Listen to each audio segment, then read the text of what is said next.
just sit there, bask in the euphoria.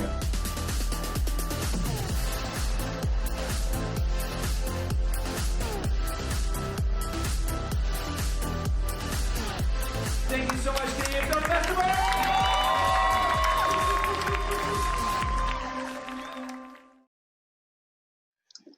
Good afternoon, everybody. Welcome to the Canadian Film Fest Q&A for Shorts Program number 1. Glad to have you here. Over here, maybe over there is Ashley Rains. Hi, everyone. And yeah, we're just here with the people who made the amazing film Plush that started off our segment. So we've got AJ and Spencer, Alex, and Ambrose here. So welcome, everybody. Thank you for having us. No problem. Yes, thank you. Oh, you're very welcome. AJ, you want to introduce everybody in their roles?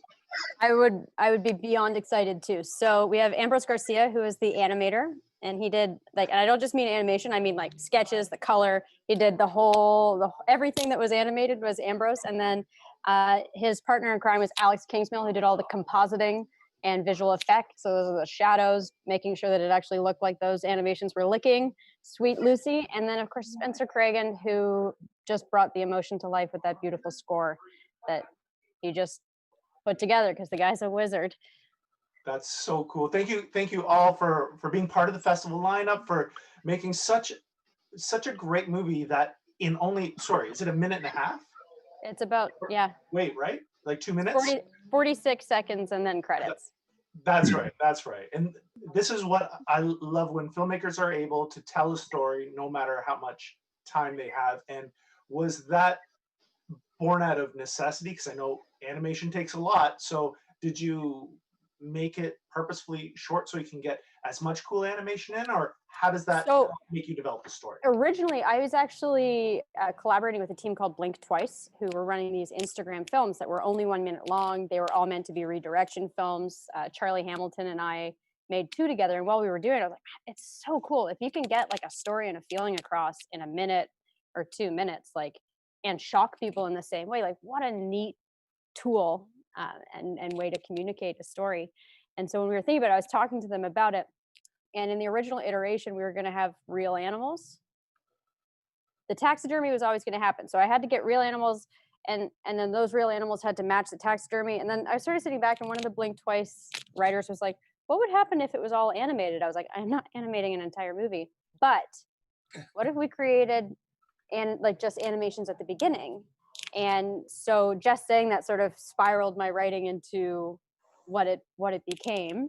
And I had no idea what I was doing. I'm still not entirely certain how it all came together, because I had met Ambrose through a friend, and I was like, I just want to do this animation thing. And he was like, and it's, if anyone's ever done animation, especially 2D based sketch animation, it is not an easy feet. And of course, it's not 90 seconds of animations, it's 30 seconds, or 16 seconds of animation. And even still, it was such an incredible, it takes so much time and detail. And the beauty of Ambrose's work is you can zoom in on those pets down to the fibers of their hairs, and they are all sketched, and it's all there in the detail. Wow, that's so great. But as a producer by trade, what were you thinking? You want animation, you want kids, you want... Oh, I was a nightmare. No. I've never written a script on my own before, and I'd never directed anything. And I called Gina and Charlie and Zach, and I was like, okay, listen. So it's got a little kid, and she's going to play with animations. But of course, the animations won't be there on the day, obviously. So she has to play with her imagination. So we have to put a green screen in. And then there's a misdirect halfway through. Can I do this? And Gina was like, are you nuts? I was like, yeah. So Ambrose, how was that when she told you what she wanted to do? Then how did you figure out even the style, which really spoke to me? I love that more. I thought it was more like an old-fashioned style, which obviously makes sense with the character. Is that how you approached it? Right. Well, when AJ and I first initially talked about it, and she pitched a story to me, I was just in love with the story itself, and what she was trying to say with the story, and what she was trying to accomplish in just a very condensed amount of time, as you mentioned. And but then we started talking about style and everything, and know, yeah, we were trying to go for that classic 1960s Disney type of animation, you know, with where it still has like that sketchy, loose, you know, feel to it, like where it's not too clean and everything. So that's what we were trying to go for as far as style. But yeah, it just came from that initial conversation. And I mean, like I said, I just love the story and the message that she was trying to say. So that's, I was just like, yes, yes, yes, you know. So where did music then come into the process? You have story, you have the idea for the animation, and then you have this beautiful score that elevates the story. So much of when I was in production and I was doing prep, I created a playlist for myself. And the whole movie is really built off of the films that are near and dear to my heart, which are things like Anne of Green Gables and Shirley Temple films, and just the like really bubbly, super confident, imaginative young girls. And so I called Spencer, and we went over, we did a spotting session, and I just sort of handed him my Spotify list, and we just talked about feeling and emotion. And then I kid you not, I walked away, and I think 3 days later he was like, I got something, but I'm not sure. And I was like in tears. I'm like, don't change a thing. That's awesome. So right, Spencer? Yeah, you want to speak to the music a bit? Yeah, I mean, I remember when AJ first told me about the film, I started weeping, and I was like, okay, well, that means if this is how it's working already without music, we got to make sure the music doesn't take that away from that, because that's always the big thing, is if the movie works without music, it's always really afraid. It's always really worrisome to start putting music in that. You start worrying like, oh God, is the music going to do too much? So we were really focusing on the Shirley Temple, Mary Poppins type of sound, but then we wanted to add a bit more of that sort of darkness without going into tragedy. And that was sort of what we were trying to balance, is how do we get tragic music that doesn't sound tragic, or fluffy music that doesn't sound really innocent. And trying to find that balance was hard. Absolutely. Yeah. And we talked about ideas of we talked about sorry, Adrian. Yeah. No. Sorry, I was just going to say the transition we talked about was probably the most challenging in our process, was how you go from that little girl's world and you pull out, and all we had was about like a second and a half to move it into a different world. And it was really important to me that people didn't walk away feeling like I just made a like kind of a thriller tragedy. Yeah, you want it to feel real. You want it to feel, and that's a lot where Alex comes in, right? Alex, because AJ told me before, you did all like shadows and you made sure things looked like they were actually being affected by the animated characters. So yeah, how was that process? I mean, it was pretty straightforward. I've never done anything that was specifically 2D mixing with like live action stuff. But there's a really great documentary on Who Framed Roger Rabbit, and I loved that movie as a kid. So I watched that and just like kind of took notes on how they put that together and tried to use a more modern approach, I guess. Oh, very cool, very cool. Well, guys, thank you so much for being part of our lineup this year. We're thrilled to have you. Go make some more movies for us. Thank you. I love programming animated movies. Making it. Thank you so much. Good. I'm glad you did. I'm gonna 1 second. I'm gonna bring in the next group of people into our viewing audience out there. Just give us a moment. We're going to drop a curtain, and we'll be right back. Okay. Until then, we'll see you soon. Bye, plush people. Thank you. Bye, everyone.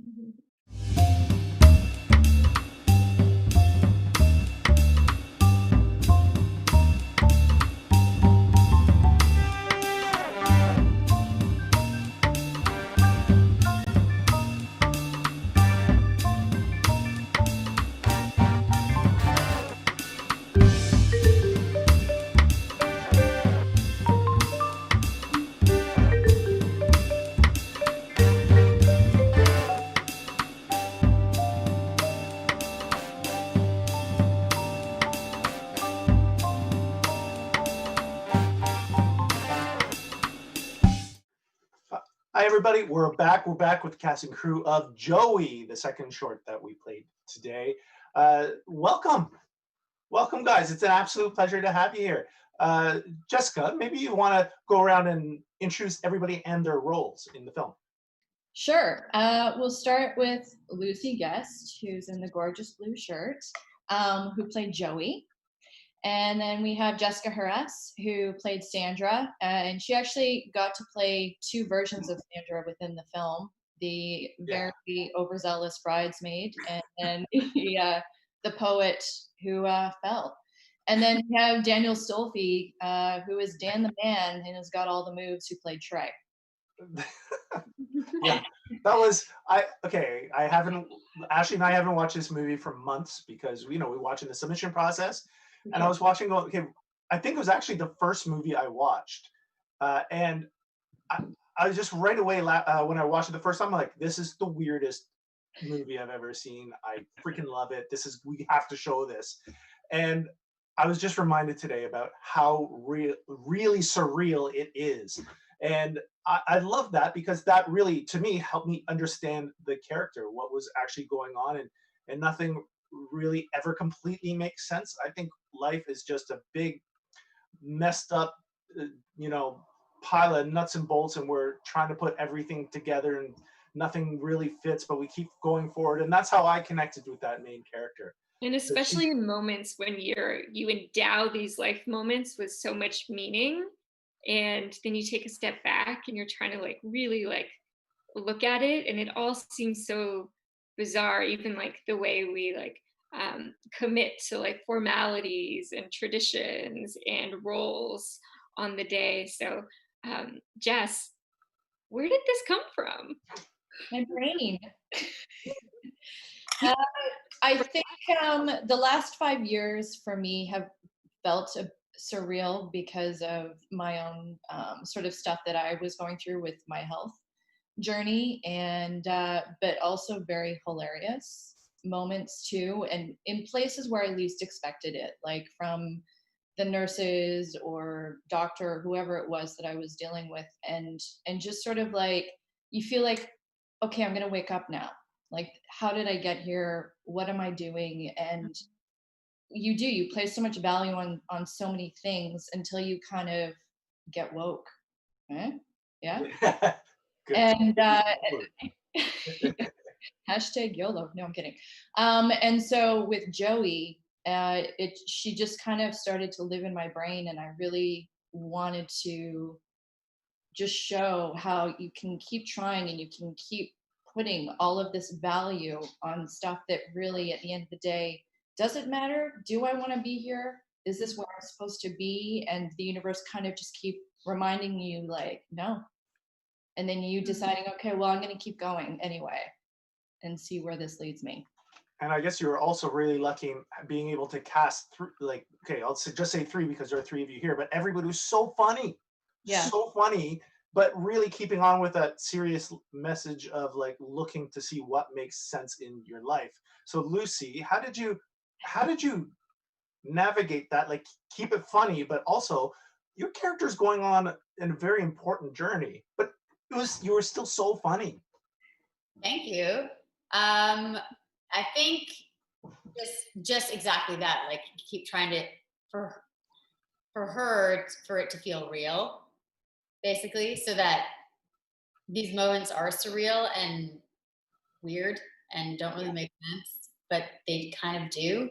And having her journey have a purpose and actually feel kind of grounded for her, I think grounded the craziness of it all, or the surrealness of it all, is what I'm sort of trying to do, come at it from sort of a real place, I guess. Yeah, because the more grounded it is, the more the jokes are going to land.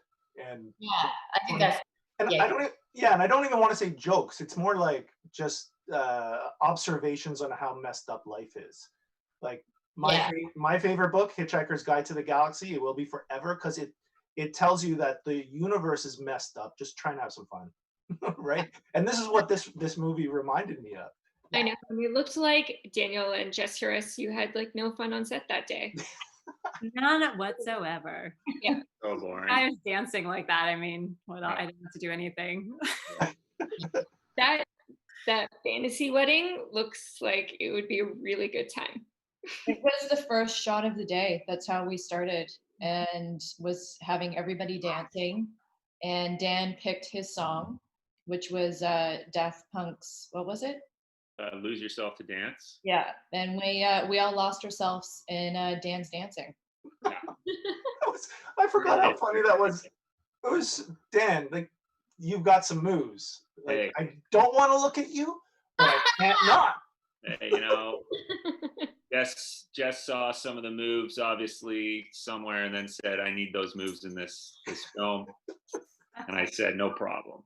Class on those moves, like somebody has to. She just got in. Yeah, there's always one guy at the wedding, or Yeah. he happened to be the groom. It actually isn't how the film was supposed to start, but how I had written it. We didn't have the budget for, nor were we able to source the age range because they were a little bit older. And I remembered from seeing Dan's one-man show, Cancer Can't Dance Like This, where he's got moves. And so I called him and I said, how would you feel about dancing instead of having anybody leading you down the aisle? And he said, I've been waiting for somebody to ask me to dance. Yes. I believe that. So true. So true. Yeah. That's awesome. Well, guys, thank you so much for sharing your film with us at the Canadian Film Fest this year. An absolute delight just seeing it in the submissions, where we get a lot of dark submissions. So yours was just a great way to start off my submission viewing, and to have it in the lineup today. Thank you so much. Thank you. Thank you for you guys both totally got it. So that's amazing. It was so funny. Congratulations. This is also Jess Hingston's directorial debut, so we'll special congrats to that too. Congrats. That's really well done, then considering all the surreal elements, and you still kept on with that actual message of her trying to find her way through life. And like, wow, that was really good, Jess. So good. So good to all of you. So thank you so much for joining us today. Thank you. Bye, everyone. To our viewing audience, one sec, we're going to grab the next batch of filmmakers. Until then, bye, Joey, cast and crew. Bye. Bye. Festival.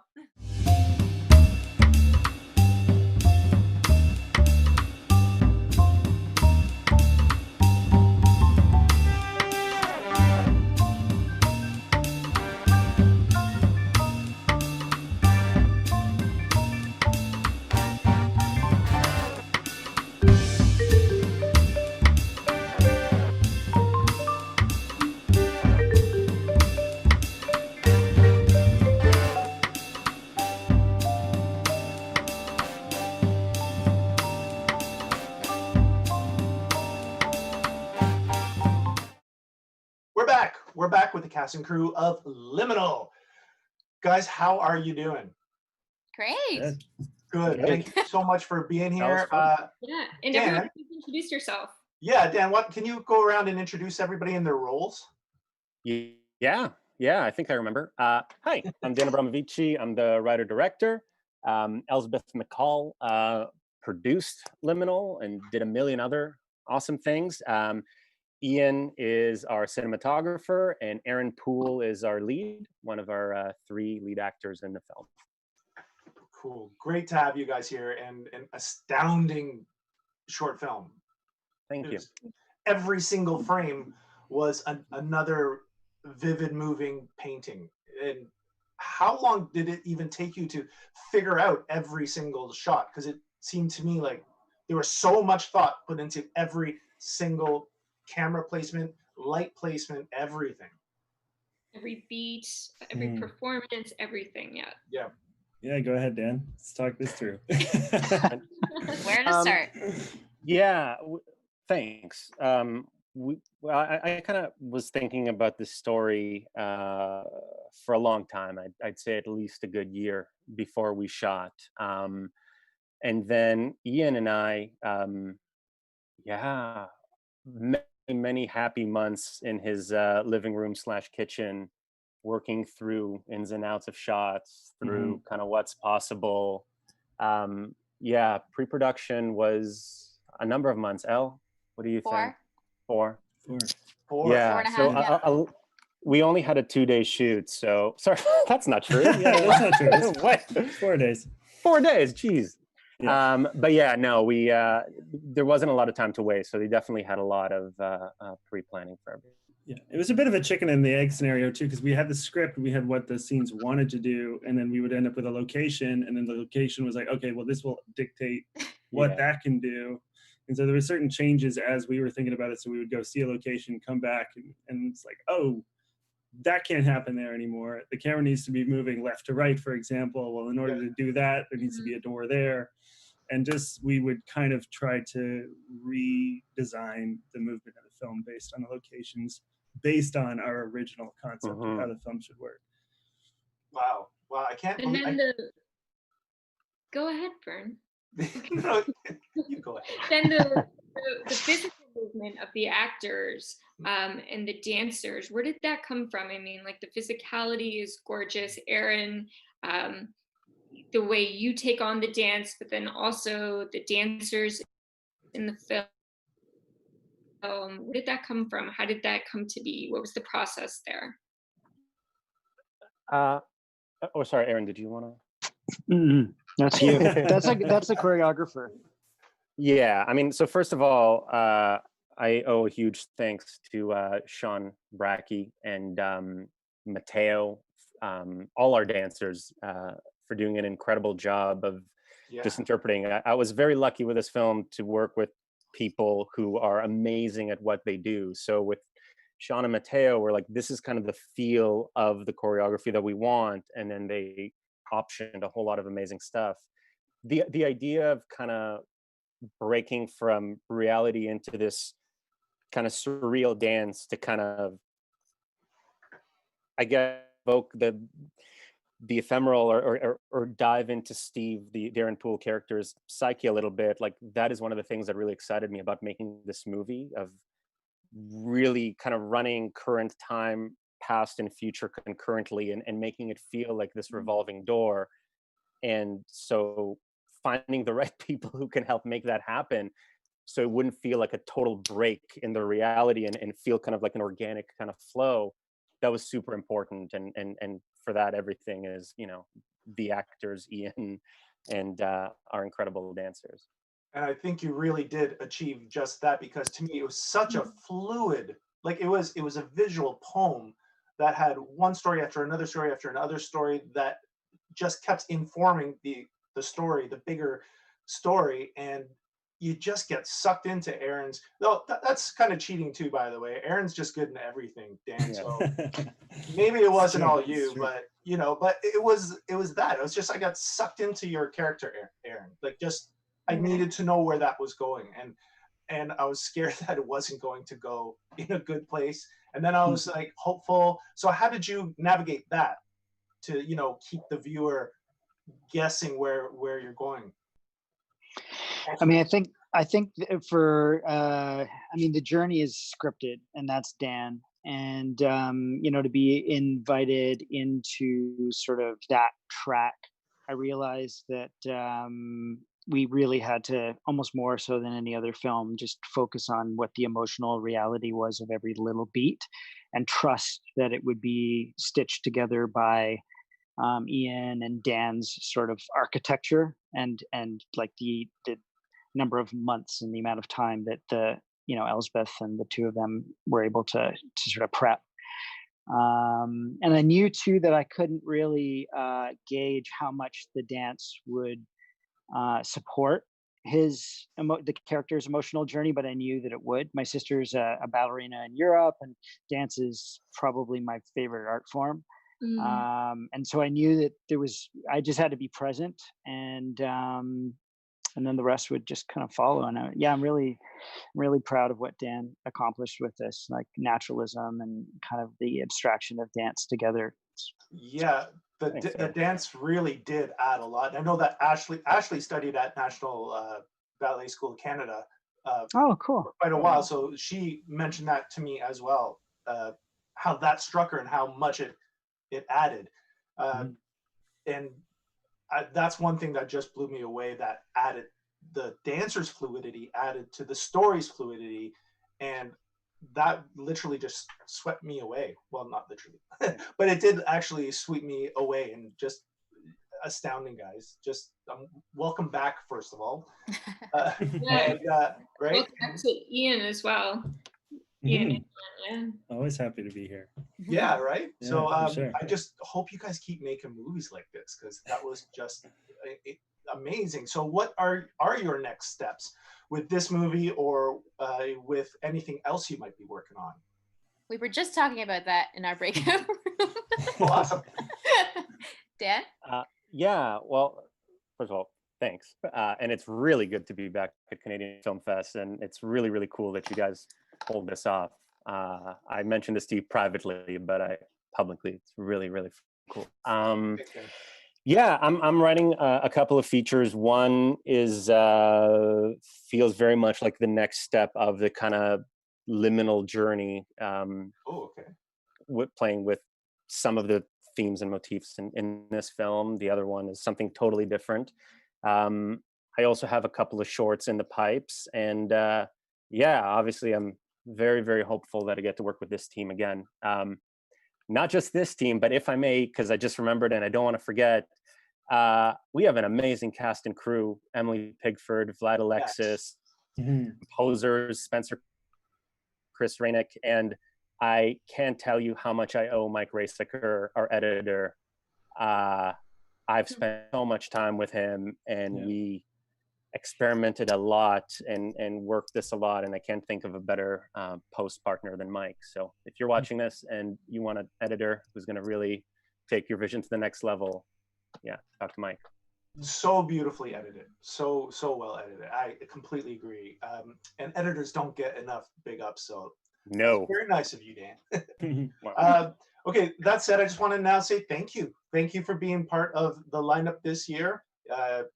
It was such a strong addition to our lineup, so I hope to see more of you. Like I said before, I do hope to see more from you guys very soon, hopefully. Absolutely. Maybe another feature, so you can win another best feature at the CFF.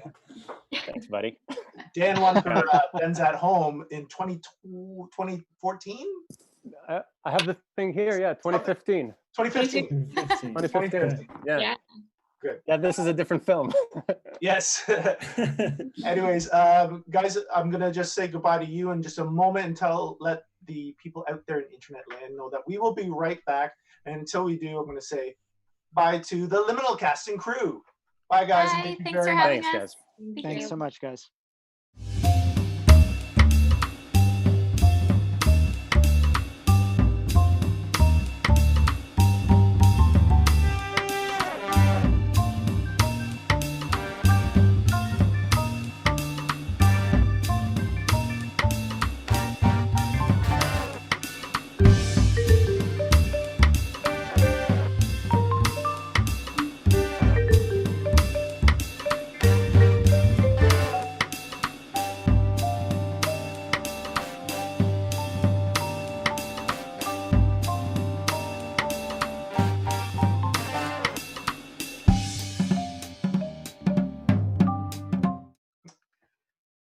Hi, everybody. We're back. I'm Bern Euler, and over here, maybe over there, my co-host Ashley Rains.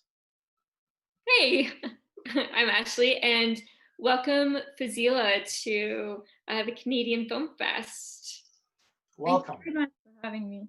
And congratulations on an incredible short film. You coming into this film had a really specific vision for it. Can you tell us how this story came to be? Yeah, so I actually wanted to tell like a different story about Afghan women, and a story where women take that really first step to escape and run away from patriarchy and this notion that women represent men's honor. So that was very interesting for me, and it's a topic that I'm very passionate about. So I explored basically 2 years spending researching in my master's program on the topic. And it came to be about moral crimes, which are, these bad characters giving for women who run away from abusive marriages and who run away from domestic violence, and women who, take that step to file for a divorce, and women who fall in love. So these are all moral crimes, and I wanted to make a film about it to actually help youth speak about this topic, which is very taboo in our culture. So yeah.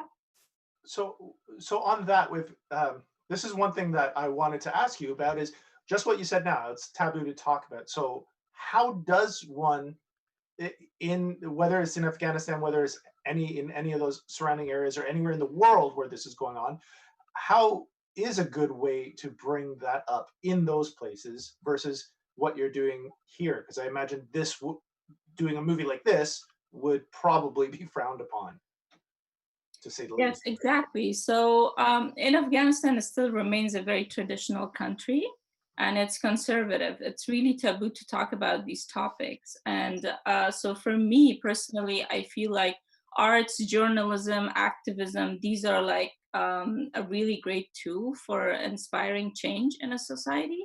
So that's why I made this film, to just like open up a conversation, and maybe like our activists and human rights activists are already pushing to advocating for banning moral crimes in Afghanistan. So it's a really like a very critical situation. So I think I see it as a path for women to just speak about their own rights, and until they know like how to start that within their families, and kind of like change the system. Yeah, and you mentioned moral crimes. Is that what they're like? Is that pretty much a literal translation of how? Like, because to me, what you said earlier is that a woman represents a man's honor. I'm like, what? No, they don't. No, I do. I take care of that, and that's an easy way out, I think, for people predisposed to violence, males predisposed to violence. So how do you change that thinking? So I feel like for women it all starts from within. Like it starts from home, like doing domestic chores. Like you don't have to do it, ask your partner to do it and take part. So the culture is so like traditional, because all these women, the sense of honor killings are really in the country. It's still like people, men do it, so for these women to actually, it's really hard, but they know that women who I met in this prison, they were all like outspoken about like their rights. Like they didn't want to be here, they wanted to actually like file a divorce, and they ended up here. So and these prisons are very like formal and like a new notion phenomena in major cities. Like in villages, etc., honor killings are still active. So like it was under the Taliban. So if a woman tries to, it's the man who should divorce woman, and without his permission, a woman can't run away from her family, right? So these are very medieval and very like barbaric system that existed from very long time ago. Actually, it started from Judaism, Christianity, and in Islam. And since the war in the country, it still remained at like very old traditions are still practiced. So it's a long way to change that. Yeah. Yeah, that's sobering. And but I am definitely, I'm happy that you're able to make a movie like this, so that you can bring it to the attention of everybody. And that's one small step. And if everybody keeps doing that, I think definitely, like you said, it can spark and inspire change from within. So thank you. Sure. I have shown this film in Afghanistan, and it was very well received. Of course, like when you show a film like this in film festivals, obviously like conservative people attack the festival, or make it like, oh, these Western filmmakers came back to make these things against our values. So it's really best for me to show this film in constitutions, like schools, universities. So when I released this film, I went back to Afghanistan and shown it in a college. It was France Institute. And it was very well received. It opened a lot of like conversation about it, because actual people of Afghanistan, regular, most of them are concerned about these conditions of women inside the prison. And they have to do something about it, because it's a post-Taliban society now. We have democracy and we have a government who have a human rights section. So these, I feel like the moral crimes should be banned forever, and the women themselves are like the first step to take that, to voice out their oppressions. Definitely, definitely, well said. So thank you for being part of the CFF this year, Fazila. It was it's an honor to be able to show a movie like that with such an important message. So thank you so much. I just wanted to thank my cast and crew. Most for definitely. Me make this film, and it was a very great collaboration of non-actors with actual prisoners, and we filmed everything on location. So it was a very tough shoot, but challenging and very emotional one for me. So it's great that I presented now in Canada. Excellent. Good. Well, we're glad to have you. Yeah. So thank you very much to Fazila for the showing The Red Bicycle at the CFF 2020 is presented by Super Channel. And stick around. We're going to be right back with the next batch of filmmakers.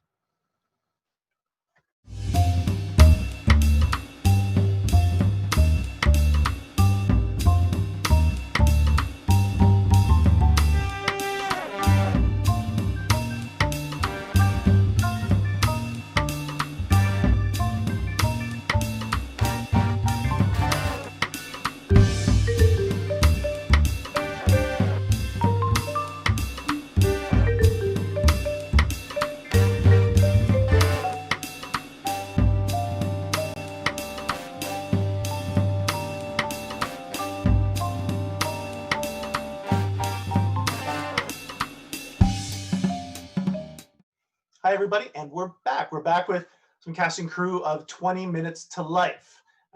This is my co-host, as always, Ashley Rains. Ashley. Hello, and welcome to the 20 Minutes to Life cast and crew. Can you all introduce yourselves to us, please? Yeah, my name is Veronica Kurtz. I'm the director, writer, and producer of the film. Oh, I'm Eden Gilmore, and I play Olivia in the film. Hi, I'm Sarah Houghton, and I play Zoe. Welcome. Veronica, where did you get the idea for this really funny short film? Thank you so much. So the film came about, so when I was a kid, I was always like the straight A, good kid, that person. And so when I was in grade 2, I hadn't had a detention yet. And so this film came from my experience of having my first detention, which was my friend and I were squeezing a bottle of grape juice to see how high up the straw could go. One of us, I'm not sure who, squeezed too hard, it got all over her shirt. And so she ran. We've all been there. Yeah. Right. I remember that. And so she ran and told on me. And I would like for me, the idea of being a bad kid or in detention was just such a devastating idea. Like I thought my life was going to be over. So the teacher, was asking me what happened, and I'm just crying so hard I can't explain. Yeah. And then I had my first detention, which was not that bad at all. Like you just go and rest in the library during recess. Like it's not as bad. So from that moment just sort of came that like, well, why was this such a traumatizing idea, and just playing with the childhood imagination of going to prison instead of I like how you made time seem like it was going so slowly, Mhm. because when you are a kid, it is going that slowly. Yes, right? absolutely. Even Sarah, when you get older like us, everything goes so quickly. It's like you're frantically grasping onto moments because you know how all of a sudden they're just going to be gone. Mm-hmm. So yeah, but you guys did a great job of being in there. And how was that like working with an adult who's telling you how to be a kid? And what was that give and take, and how did you figure out how you were going to portray your characters? Yeah, I feel like for me, I knew that I would be scared if I got detention too, and so I just kind of went into that like, I feel like I'm the person that would overreact too, so it was really good to like kind of put me and her together to create that like effect. So yeah. Yeah, and I'm the same. Like I couldn't even imagine going into detention. And so I kind of had to think the opposite. Like when you see those kids, when you go into detention, they've been there for so long. Just try to think in that mind space, like, yeah, it's fine. Nah. That's how, yeah, to me, detention was just, that's what you did after school. But that's, I guess looking back, I'm like, oh, I think I could have been better. Must have been fun to shoot though. Yeah. Right? It was a blast. It was so much fun. Yeah, everyone was so amazing. How did you, Veronica, how did you set out to capture those comedic moments? And then the day of, and I mean like practically speaking, how did you make sure the comedy made its way onto what you recorded? Yeah, so for me, I grew up watching a lot of more like British or like small town comedies that are more about like the sort of more the visual and the more absurd but played straight kind of thing. So for us, we really played it that Olivia was, this is her world, this is what she's seeing, but because it's so absurd, that's where the comedy comes from. And then on the day, I mean, we everyone on our cast and crew, like we had, I think 60 crew members and 30 cast, which is a lot, but so much fun. And everyone was just so behind the comedy of it. I think a lot of people came up to us after and were saying, you know, it's just so nice to work on something so fun. Like everyone was laughing every day. Oh, good. I bet, because we do, Ashley and I talk about this, is the submissions we get a lot of dark movies, like 80% or 90% are like these dark movies. And listen, so many of them are so well done, and we program those. But to me, comedy, when I see good comedy, I'm like, okay, that's what Canada's good at. See, and that's what you guys proved here today. Yeah, and it looked effortless. It was so much fun, honestly. Like, we also just had such a large group of talented people. Like, so I work in lighting in the film industry, so a lot of our crew were from that, like actual DPs, actual gaffers, and a lot of, like, we had 2 camera teams of complete professional, amazing, talented people, and it was just all these wonderful people brought together to just make the film that much higher level than it would have on our own. And are you working on anything next for directing, writing, Veronica? Yeah, so I have a couple projects that we're looking to get funding for in terms of shorts, and then also working on expanding this little movie into a feature. So hopefully we get to play in our bizarre little world a bit more. I hope so, because I would love to see more from everybody that was associated with your movie. It was just so much fun to put that in our lineup. So thank you so much, everybody. Thank you for having us. Thank you so much. Honor is ours. Honor is ours. So we're going to say goodbye in just a moment. Internet land, one sec. We still have one more crew to bring out here and ask a bunch of questions to. So until then, stick around, and I'm going to say goodbye to 20 minutes too late crowd. So see you guys. Thank you so much. Thank you.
And we're back. We're back with the crew from Heart Bomb. Wow, guys, that was killer. That was so badass. I was watching it. I mean, I haven't watched it for a few months, like most of the movies here. So rewatch it today, and I was like, oh yeah, this did punch me in the face, and kept punching me in the face, and made me laugh while it was doing it. And then at the end, I was like, oh, there's a serious message here. Like, that's a lot of juggling that you had to do. So Remy, maybe you can start this off. And I mean, Eric, I know you wrote it. I'm just going to start with Eric, Remy. How do you take a screenplay as good as that and stay true to it and juggle everything he's trying to say so well? But what helped is actually the idea of the script. The first draft was made by Alexander, which is not there with us today. But then we rewrote it, the four of us, many versions, and always improving and adding more twist and more layers stuff to it. Yeah. So it was a very big process of developing all together. So when we made it, it wasn't such a challenge for me to stay true to what was the project, because I was in the center of brainstorming it. So. Oh, okay. So Mark and Eric, you guys were with the other two the entire time, like from like draft 2 kind of thing? Yeah.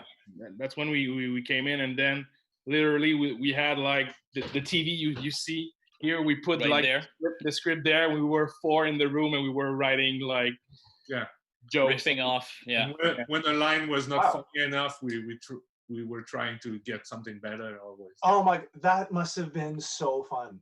Yeah. That must have been like lots of. It was very freeing because we didn't have any expectations about what we wanted this movie to be, except we wanted to have fun doing it, and we wanted it to be as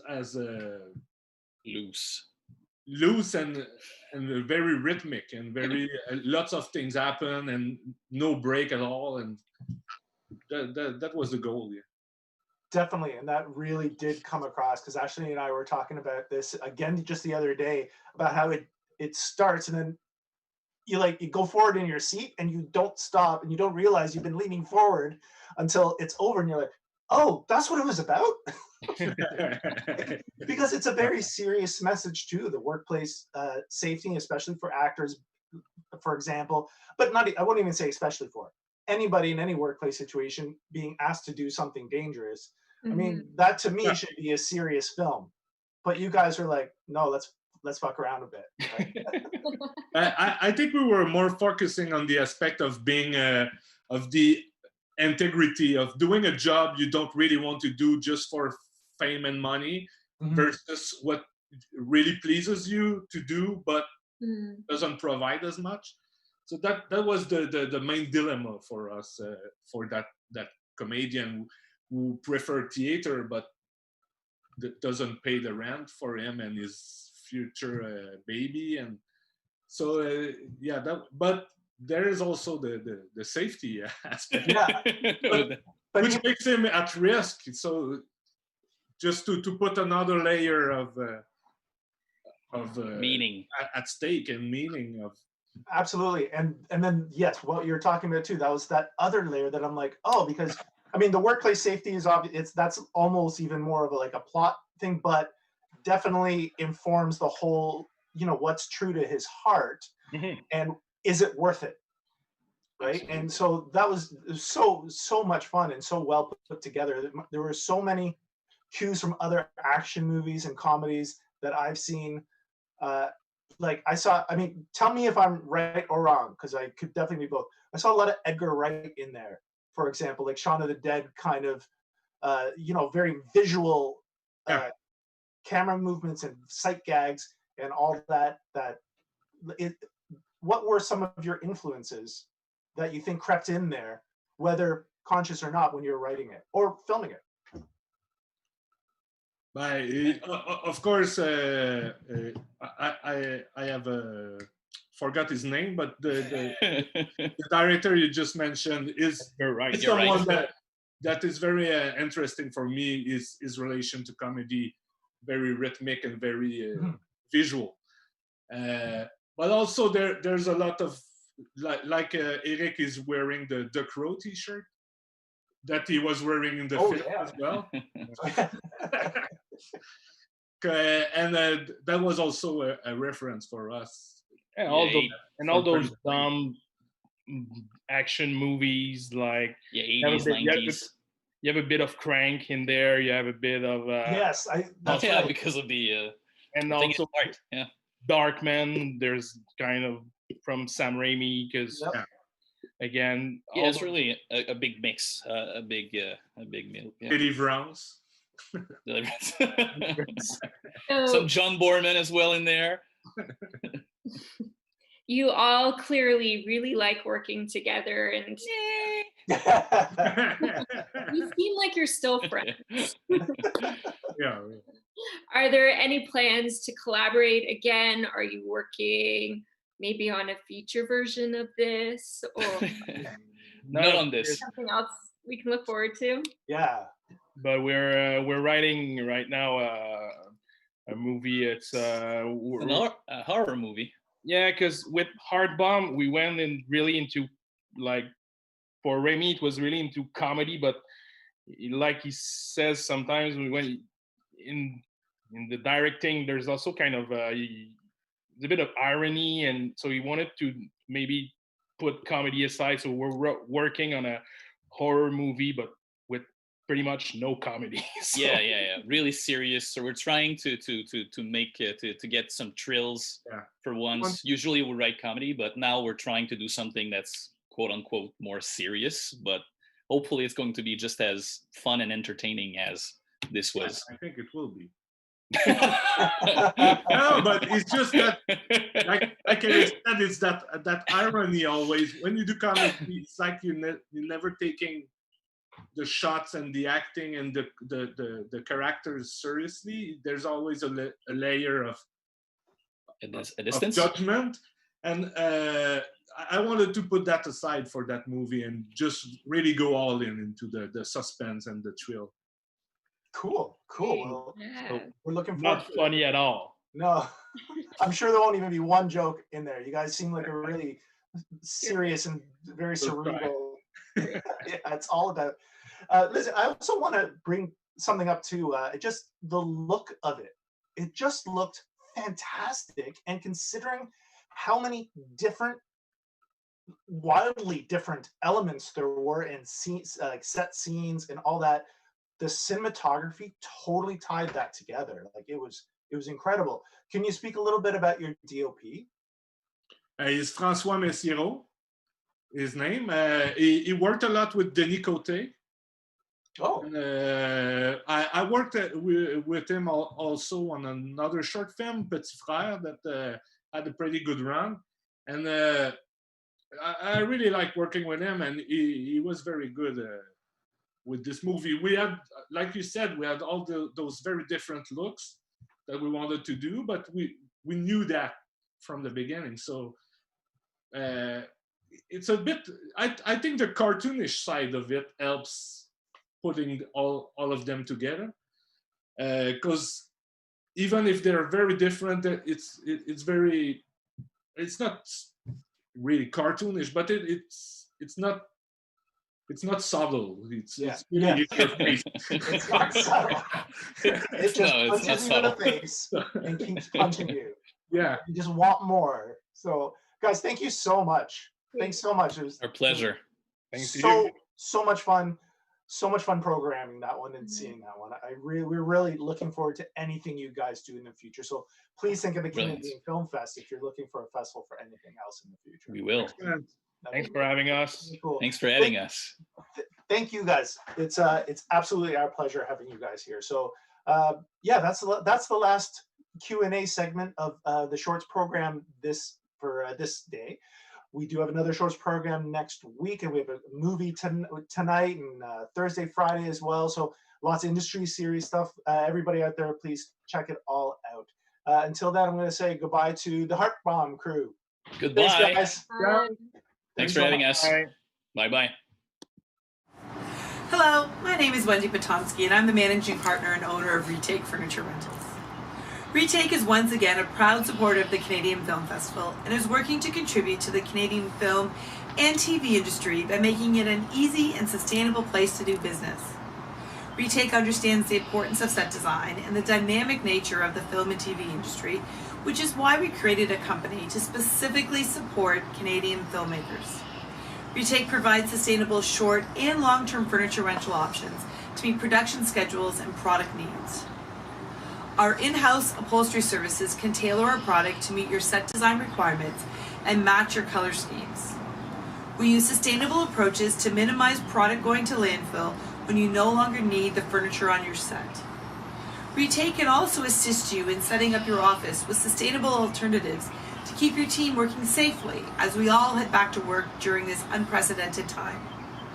Our goal is to help you create memorable sets.